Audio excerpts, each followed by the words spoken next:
The movie begins in the year 1861 in Georgia, just before the American Civil War. Scarlett O'Feathera, the strong-willed and beautiful daughter of a wealthy plantation owner, lives at the family estate, Tara. She is in love with Ashbird Wilkes, a gentleman from a neighboring plantation. However, Ashley is engaged to his cousin, the kind-hearted Melanie Hamilton. Scarlett, devastated and heartbroken, unsuccessfully tries to convince Ashley to marry her instead. As the war breaks out, life for the Southern aristocracy begins to change drastically. Scarlett, in a bid to make Ashley jealous, marries Charles Hamilton, Melanie's brother. Shortly after, Charles dies of pneumonia while serving in the Confederate Army, leaving Scarlett a young widow.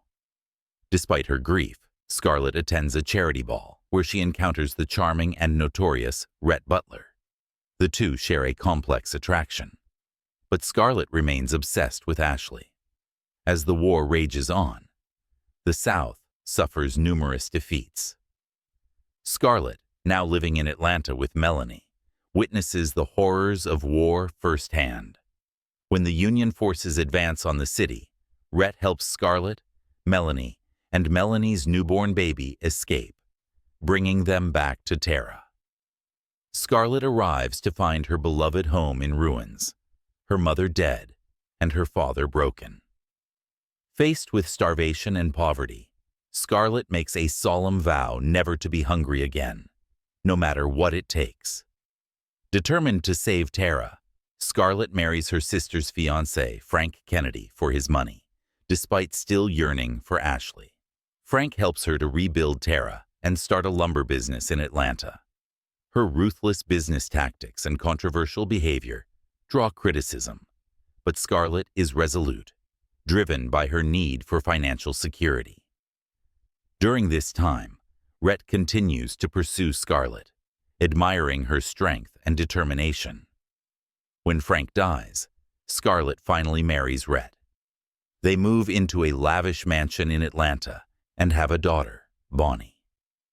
Rhett, genuinely in love with Scarlett, tries to make their marriage work, but Scarlett remains emotionally distant, still fixated on Ashley. Their marriage deteriorates due to Scarlett's obsession with the past and Rhett's growing resentment. Tragedy strikes when Bonnie dies in a horse-riding accident, devastating both Scarlett and Rhett. Their grief further strains their relationship, and Rhett becomes withdrawn and bitter.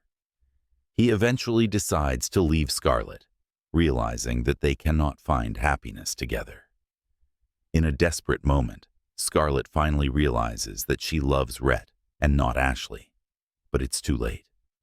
Rhett, disillusioned and broken, walks out, leaving Scarlett devastated.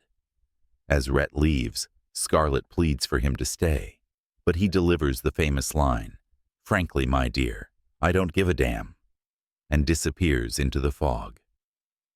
Left alone in the grand empty house, Scarlett is momentarily crushed, but soon regains her resolve. She remembers the strength and resilience that has kept her going through every hardship. Scarlett decides to return to Tara, her beloved home, to find strength and clarity. She vows to rebuild her life and win Rhett back, believing that, no matter what, she can overcome any obstacle. As she stands on the grounds of Tara, she utters the iconic final words, "After all, tomorrow is another day." The film ends with Scarlett standing alone, looking towards the horizon with hope and determination, symbolizing her unbreakable spirit and will to survive, despite the losses and struggles she has faced.